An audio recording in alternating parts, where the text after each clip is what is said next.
Malaking tulong para sa ilang residente ng Camarines Sur ang libreng medical test na handog ng provincial government ng Camarines Sur sa ilalim ng pamumuno ni Governor El Rey Villafuerte sa ilalim ng Cafuerte Medical Mission, lalo na sa mga bagong graduate at senior citizen na kapos sa gastusin. Isa sa mga nakinabang ay si Jonalyn Filiob, isang fresh graduate na kumuha ng medical test bilang bahagi ng mga requirements sa pag-apply sa trabaho.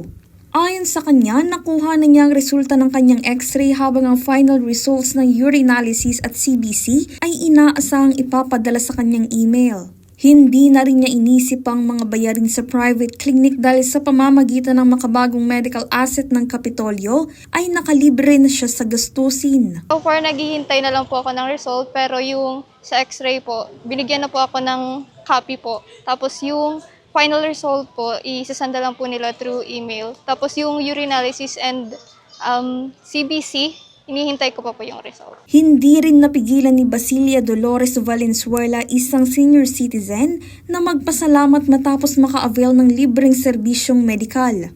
Ayon sa kanya, hirap na siyang tustusan ng sarili dahil wala na siyang natatanggap na pensyon. Nagpunta kami rito na mapacheck up para malaman namin kung ano ang sakit namin din.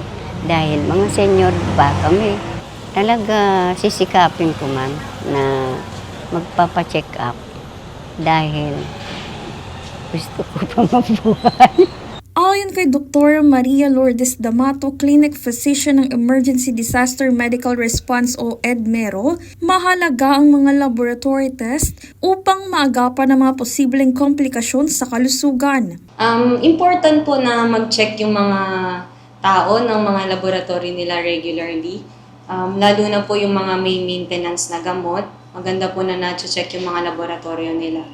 Meron tayo ditong mga blood chem para makita po yung mga cholesterol, sugar, yung uric acid, ma-check po yung liver and kidneys.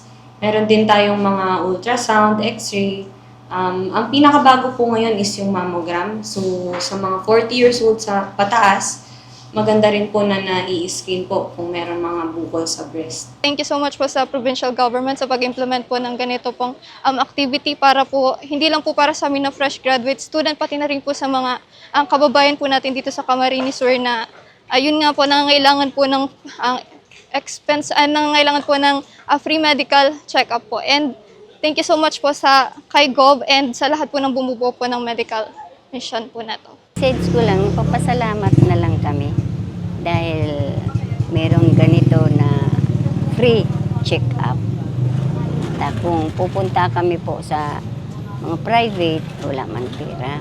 Patuloy ang Cafuerte Medical Mission sa pagbibigay ng libreng serbisyong medikal sa iba't ibang bahagi ng lalawigan bilang bahagi ng programang pangkalusugan ng provincial government ng Camarines Sur.